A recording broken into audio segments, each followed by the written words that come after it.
Alors, la mission de la boussole consiste à aider des membres de l'entourage d'une personne atteinte d'un trouble mental. Quand je parle de membres de l'entourage, ça comprend évidemment la famille proche, mais également des amis, la famille plus élargie, des collègues de travail, des voisins. Donc, c'est vraiment au sens large. Aussi, les gens peuvent venir nous voir pour une personne qui a reçu un diagnostic, mais également quelqu'un qui a juste des symptômes ou des choses, des nouveaux comportements qu'elle a qui ressemblent à de la maladie mentale. Donc, les gens peuvent nous appeler pour ça. Donc, la boussole a été créée il y a 35 ans par des familles touchées par la maladie mentale d'un proche. C'est suite à la désinstitutionnalisation, dans le fond, où ils ont sorti les gens qui avaient les maladies mentales des hôpitaux psychiatriques, alors que la communauté n'était pas nécessairement prête à les recevoir. Donc, c'est les familles qui s'en sont occupées beaucoup. Et dans le fond, les familles se sont regroupées pour organiser des conférences, faire des groupes d'entraide pour essayer de bien comprendre la maladie mentale et savoir comment agir. Au lieu de vous présenter les différents services un après l'autre, j'aimerais vous présenter un de nos bénévoles, M. Jean-Pierre Langevin, bénévole impliqué chez nous depuis près de 20 ans. M. Langevin est un ancien policier de la SQ à la retraite et dans le fond, il y a un fils, Philippe, qui est atteint et qui a reçu un diagnostic de schizophrénie il y a environ 20 ans. Donc, à travers les 3 capsules que vous allez pouvoir visionner, vous allez suivre l'histoire de M. Langevin et à travers son histoire, vous allez avoir une présentation de nos différents services. Donc, pour suivre et connaître toute l'histoire de M. Langevin, je vous invite à écouter les 3 capsules. Merci. Donc, bonjour. Je suis très heureux de vous parler de mon expérience avec la maladie mentale. D'abord, aujourd'hui, je vais vous parler plutôt de mon fils, Philippe, qui est le plus jeune de ma famille.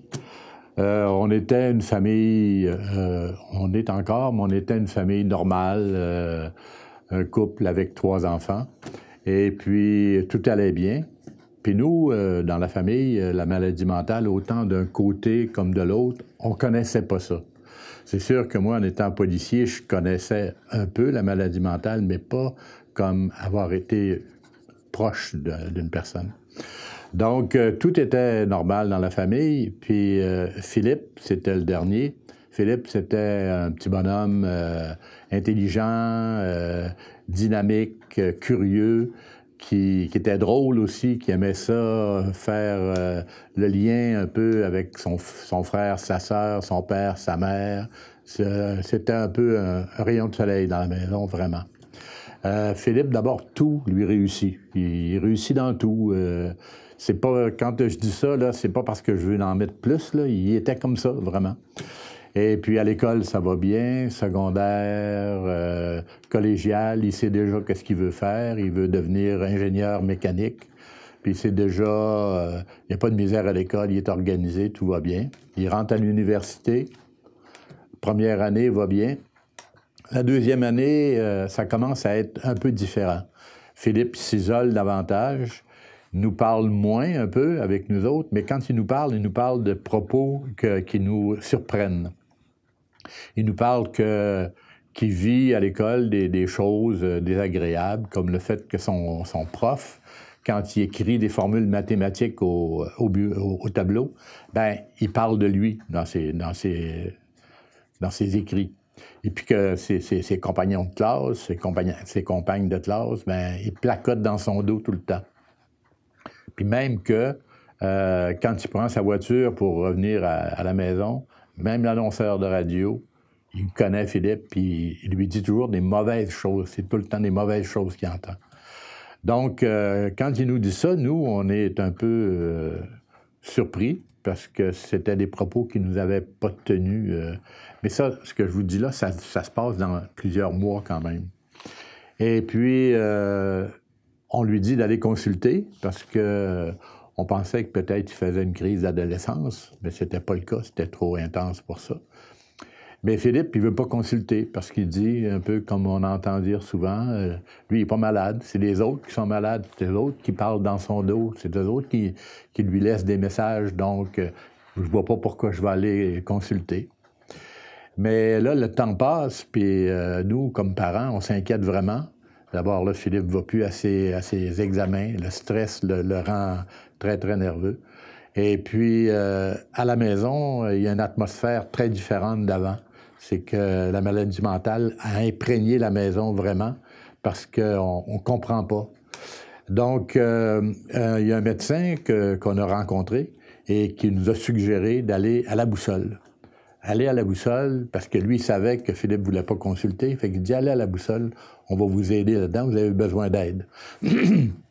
Donc, on est venu à la Boussole et puis on a rencontré des intervenants, des intervenantes qui nous ont parlé de la maladie. Et puis pendant ce temps-là, ben, le temps passait, puis la maladie à Philippe progressait. Et puis se détériorisait davantage parce qu'il était solitaire dans sa chambre. Il voyageait dans la maison la nuit, puis le jour, il dormait. Donc, c'était vraiment inquiétant. Avec l'aide des personnes à la Boussole, on a décidé de faire une demande d'ordonnance pour un examen psychiatrique à Philippe. Ça a très bien été, mais c'est une démarche difficile. Il faut aller devant un juge, devant les policiers, pour que les policiers viennent chercher Philippe à la maison puis l'amener à l'hôpital. C'est très, très difficile pour les parents. Philippe, je vous disais que c'était un bon petit bonhomme, oui, mais il avait la tête dure. On a dû procéder à 4 reprises à cette démarche-là. Parce que Philippe, il coopérait pendant le temps qu'il était à l'hôpital, mais quand il sortait de l'hôpital, une semaine après, il rejetait tout médicament. Donc, ça a été une affaire à répéter à 4 reprises. Pour ce qui est des demandes d'ordonnance, j'aimerais demander à Joanie qui vous explique un peu le service que la Boussole nous rend dans ces cas-là. Donc, la démarche d'ordonnance d'évaluation psychiatrique, c'est la garde provisoire, donc qui fait partie de la loi P38, qui est disponible dans nos services pour les membres de l'entourage qui s'inquiètent pour un proche. Donc, que la santé mentale comporte un danger pour lui-même ou pour les autres. Donc, la première étape, c'est d'évaluer la dangerosité, parce qu'il faut toujours faire la différence entre les comportements qui sont dérangeants et inquiétants de ce qui est dangereux. Donc, la façon de fonctionner, c'est d'appeler à la Boussole. Donc, on peut le faire par téléphone, mais on peut aussi le faire en personne pour évaluer les critères de dangerosité avec les gens, donc qui sont des faits récents. Et il faut que la personne là, qui est un danger pour elle-même, pour les autres, refuse l'aide qui est disponible. On fait souvent aussi appel aux organismes de Québec, le Centre de crise et pêche, qui ont des équipes mobiles pour aller évaluer la dangerosité. Une fois que la dangerosité est évaluée avec les membres de l'entourage, 2 personnes doivent se présenter dans nos locaux pour rédiger le document. Donc, c'est vraiment eux qui vont rédiger le document à présenter au juge parce qu'on est là pour les accompagner. Une fois que c'est fait, ils se présentent devant le juge qui va leur donner le verdict. Donc, il y a le choix de refuser la demande, de demander à signifier, donc de rencontrer leurs proches atteints pour avoir plus d'informations pour prendre sa décision ou d'accepter. Lorsque le juge accepte, il va remettre un mandat à la famille qui peut se présenter avec ce mandat-là au poste de police, qui vont pouvoir amener la personne au centre hospitalier pour être évaluée. Cette démarche-là se fait toute dans la même journée, toutes les étapes, mais il faut quand même savoir que c'est une évaluation qui est demandée, donc il n'y a pas d'obligation de traitement et les psychiatres ont 96 heures pour évaluer la personne et afin de dire si elle est dangereuse ou non. Si elle est dangereuse, ils peuvent entamer d'autres démarches pour la garder au centre hospitalier. Mais sinon, là, ils peuvent la laisser sortir. C'est quand même des démarches qui sont demandantes, mais durant l'année 2015-2016, on en a quand même fait 90 en tout. C'est une démarche qui est émotive là, pour les proches. Fait qu'après tout ça, il reste toujours d'autres besoins qui sont là, dont celui de mieux comprendre la maladie mentale. Donc, M. Langevin, est-ce que vous pouvez nous parler de ce besoin-là d'être informé sur la maladie de son proche?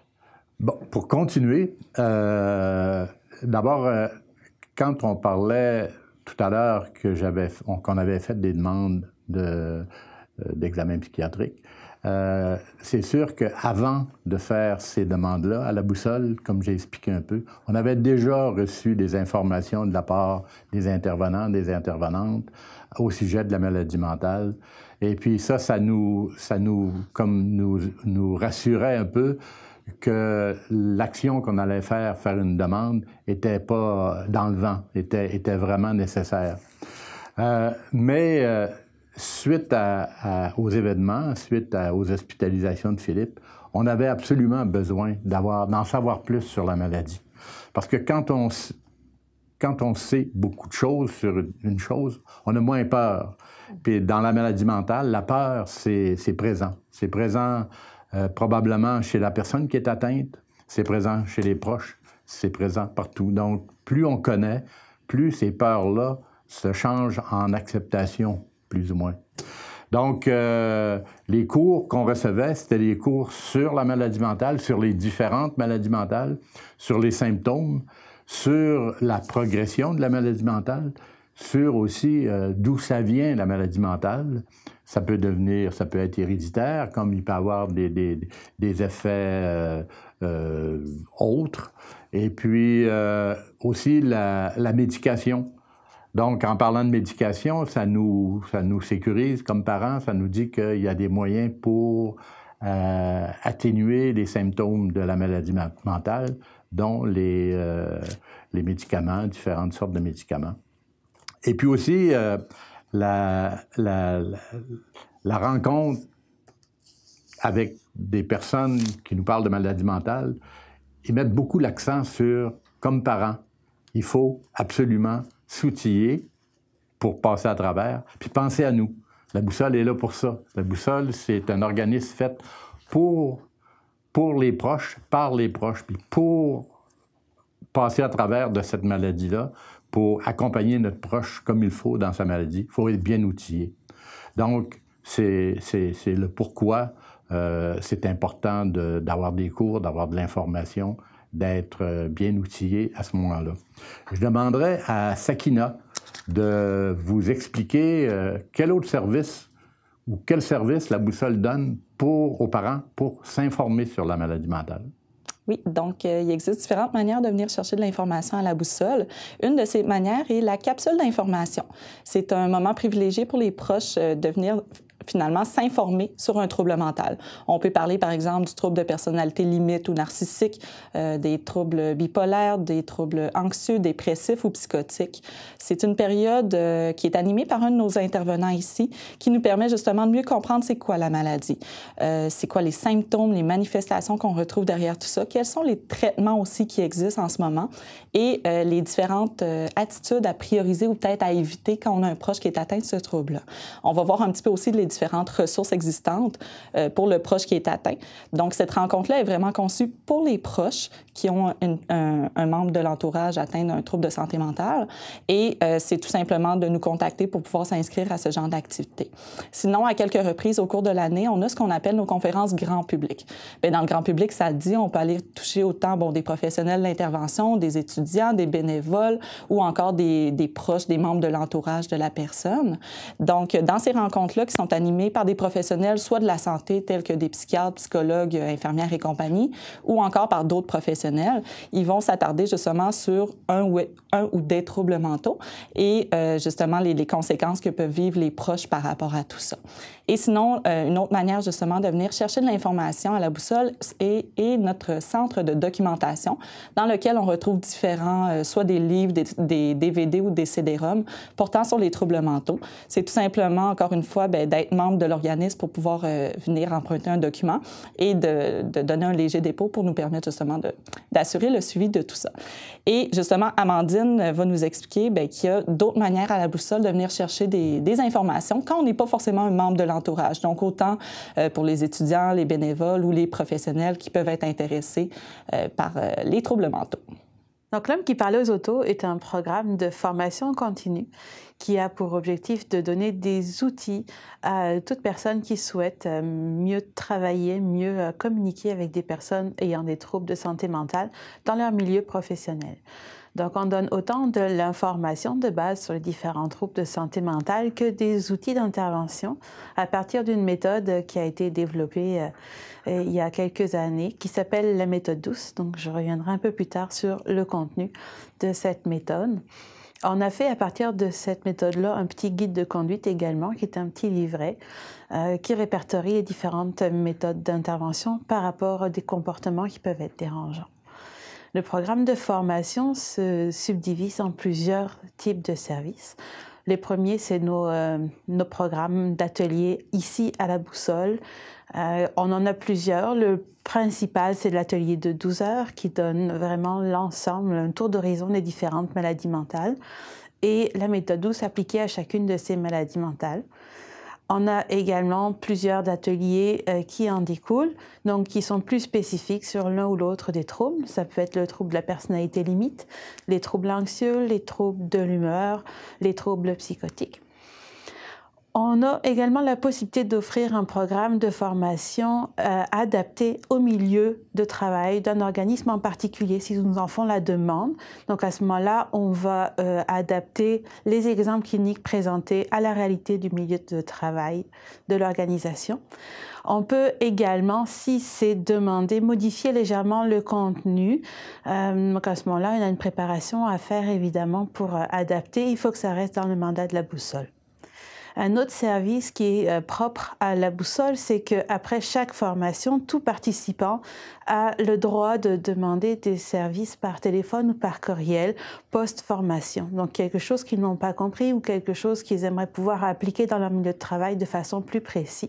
Ils ont la possibilité de nous appeler ici à la Boussole, puis on va leur donner le service approprié en post-formation.